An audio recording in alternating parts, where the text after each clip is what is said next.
नमस्कार दोस्तों, मेरा नाम है अजीत सिंह और पैसा बाजार में आप सभी का स्वागत है। आज हम बात करने वाले हैं आईओन एक्सचेंज लिमिटेड के बारे में। सबसे पहले हम बात करेंगे कंपनी के ओवरव्यू के बारे में, फिर फाइनेंशियल मैट्रिक्स और प्रॉफिट एंड लॉस अकाउंट देखेंगे, क्वार्टरली रिजल्ट देखेंगे पिछले 3 और 9 महीने का, प्रो एंड कॉन्स की बात करेंगे, टेक्निकल एनालिसिस करेंगे और फिर वैल्यूएशन का एनालिसिस करेंगे, फिर फाइनल वर्डिक्ट की बात करेंगे। सबसे पहले कंपनी का ओवरव्यू की बात करें तो fully recycle fully cycle water solution वाली कंपनी है। मतलब ये वाटर ट्रीटमेंट करती है, प्रोसेस करती है, वेस्ट वाटर रिसाइकलिंग करती है, जीरो लिक्विड डिस्चार्ज काम करती है, सीवेज ट्रीटमेंट का काम करती है, पैकेज ड्रिंकिंग वाटर का काम करती है, सी वाटर डिसेलेशन का काम करती है। कंपनी ऑपरेट करती है 3 बिजनेस सेगमेंट में। पहला है इंजीनियरिंग लार्ज प्रोजेक्ट कॉन्ट्रैक्ट का, दूसरा है केमिकल आयन एक्सचेंज रेसिन्स और स्पेशलिटी केमिकल, और तीसरा है कंज्यूमर प्रोडक्ट जैसे पैकेज ड्रिंकिंग वाटर। तो अब हम बात करते हैं कंपनी के फाइनेंशियल परफॉर्मेंस के बारे में।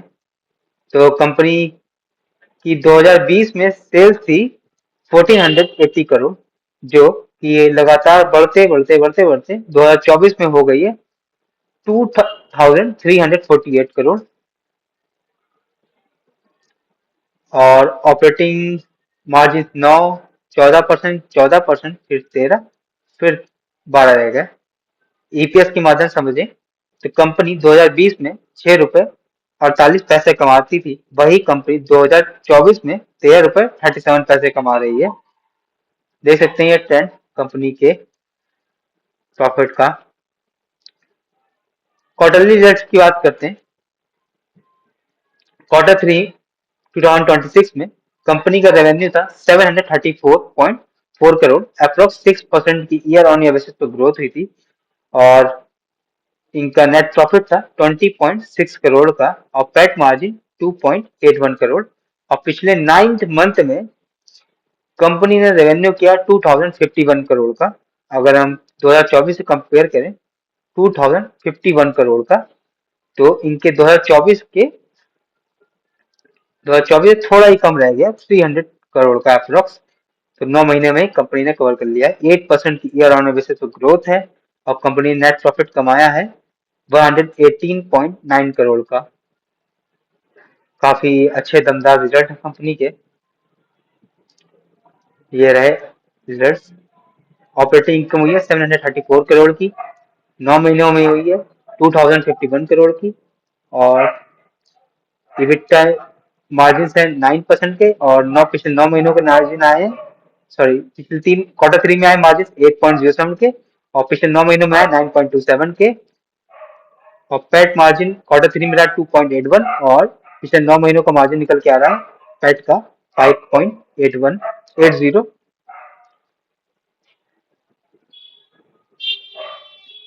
कंपनी के शेयर होल्डिंग पैटर्न की बात करें, दिसंबर में प्रमोटर्स की होल्डिंग थी 25.58, फॉरेन इंस्टीट्यूशन की होल्डिंग घटी है 5.50 से 4.68% पे आई है। डोमेस्टिक इंस्टीट्यूशन की होल्डिंग बढ़ी है 13.88% से बढ़ के 14.22% हो गई है।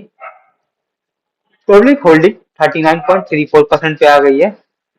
कंपनी की स्ट्रेंथ की बात करें, इपॉइनर और मार्केट लीडर है इंडिया के वाटर ट्रीटमेंट सेक्टर में। रेवेन्यू डबल हुआ है पिछले 5 सालों में, और लगातार कंपनी प्रॉफिट कर रही है। डाइवर्सिफाइड है इंजीनियरिंग केमिकल और कंज्यूमर में, तो रिड्यूस अब इनका रिस्क भी कम है। रिटर्न ऑन कैपिटल एम्प्लॉयड काफी अच्छी है, 22.3 की है।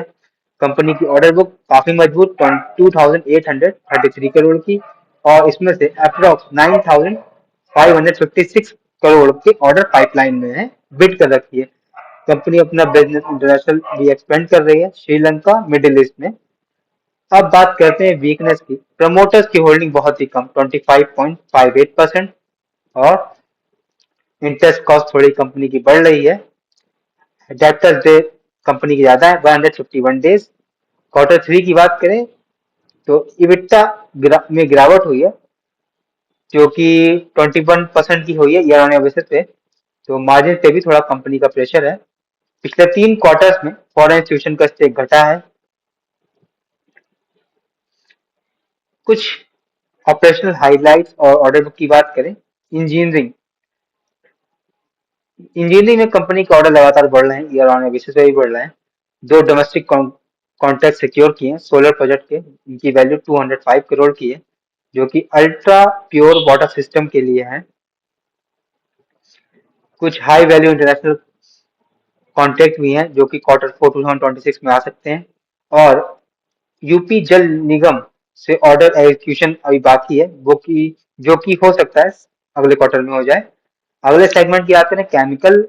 तो ईयर ऑन ईयर बेसिस पे इंप्रूवमेंट है टर्नओवर में।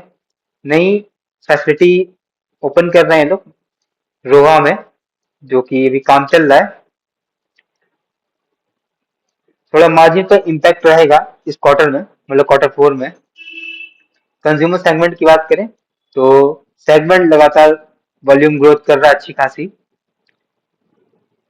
आप देख सकते हैं। इनके इंजीनियरिंग से प्रोजेक्ट हैं 2434 करोड़ के, श्रीलंका से इनके हैं 90 करोड़ के, यूपी से हैं इनके 320 करोड़ के। टोटल कंपनी की ऑर्डर बुक है 2833 करोड़ की। इसमें से बिड पाइपलाइन में इन्होंने बिडिंग कर रखी है 9556 की, और Q3 में जो ऑर्डर आए थे 516 करोड़ के हैं। तो काफी अच्छा कंपनी की ऑर्डर बुक है, किसी एक जगह पे टिकी हुई नहीं है। स्टॉक ट्रेड कर रहा है 312 पर, और इनका ऑल टाइम हाई है 581 का। तो अपने हाई से ही 40% नीचे चल रहे हैं। इनके लिए सपोर्ट और रेजिस्टेंस की बात करें, इनके लिए सपोर्ट जोन है 312 से 320 की, जो कि 52 वीक लो जोन पे है।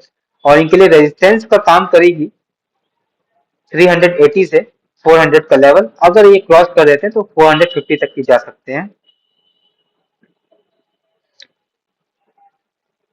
RSI की बात करें तो ये 30 से 40 की जोन में है, जो कि ओवरसोल्ड जोन इंडिकेट कर रही है। प्राइस टू बुक वैल्यू की बात करें वो निकल के आती है इनके 3.95, जो कि सस्ता नहीं कर सकते लेकिन ज्यादा महंगा भी नहीं कर सकते। ये इनका चार्ट है, इसको थोड़ा सा ध्यान से देखिएगा आप। और ऐसे ही हल्के हल्के नीचे आ रहा है ओवरसोल्ड जोन में, और ये लाइन है सपोर्ट की, और ये लाइन जा रही है रेजिस्टेंस की। अब हम वैल्यूएशन का एनालिसिस करेंगे फंडामेंटल रेशियो के अकॉर्डिंग। तो कंपनी का पी है 26.3 का, जबकि आइडियल सेक्टर के एवरेज में तो 15 से 25 है, तो सेक्टर के एवरेज से नीचे है। और तो कह सकते हैं फेयर वैल्यूएशन पे है। प्राइस टू वैल्यू की निकल के आती है 3.95। आइडियल होनी चाहिए मिड कैप क्वालिटी स्टॉक ले 2 से 4 के बीच में, तो सही है। Return on capital employed 22.3, return on equity 18.7, दोनों ही चीजें 15 से ऊपर होनी चाहिए। तो कंपनी अच्छा कर रही है, हेल्दी रिटर्न्स जनरेट कर रही है शेयर होल्डर्स के लिए। ऑपरेटिंग मार्जिन की बात करें तो कंपनी के 12 है। ईपीसी और क्या है वाटर ट्रीटमेंट प्लांट वाली कंपनी के लिए 12 से 18 होनी चाहिए। तो मार्जिन थोड़े से कंप्रेस है, इससे पहले कंपनी के मार्जिन 14 थे। डेब्टर्स डे की बात करें 151 डेज है, वैसे तो 90 डेज से कम होना चाहिए। तो एक ये कंपनी के लिए रिस्क है, अगर कंपनी इंप्रूवमेंट करती है तो काफी अच्छा है। ईपीएस ग्रोथ की बात करें पिछले 5 साल में 2 टाइम्स से ईपीएस ग्रोथ हुआ है, और होना चाहिए 15% सीएजीआर से। तो ईपीएस हेल्दी ग्रो हो रहा है। मार्केट अपॉन सेल्स की बात करें तो 0.22 टाइम्स निकल के आता है। वाटर सेक्टर के लिए होना चाहिए 0.3 से 0.8 के बीच में, तो रीजनेबल लग रही है कंपनी। ओवरऑल बात करें तो ये स्टॉक अच्छा है, लेकिन थोड़ा सा हमें ग्रोथ को थोड़ा ध्यान में रखना चाहिए, कंपनी को थोड़ा सा वॉच लिस्ट में ऐड रखना चाहिए। तो ये वीडियो हमारी सिर्फ और सिर्फ एजुकेशनल पर्पज पे थी, कोई भी बाई सेल की रिकमेंडेशन नहीं है। कोई भी निवेश करने से पहले अपने वित्तीय सलाहकार से बात करें। अगर आपको ये वीडियो पसंद आए तो लाइक करें, शेयर करें, सब्सक्राइब करें। धन्यवाद।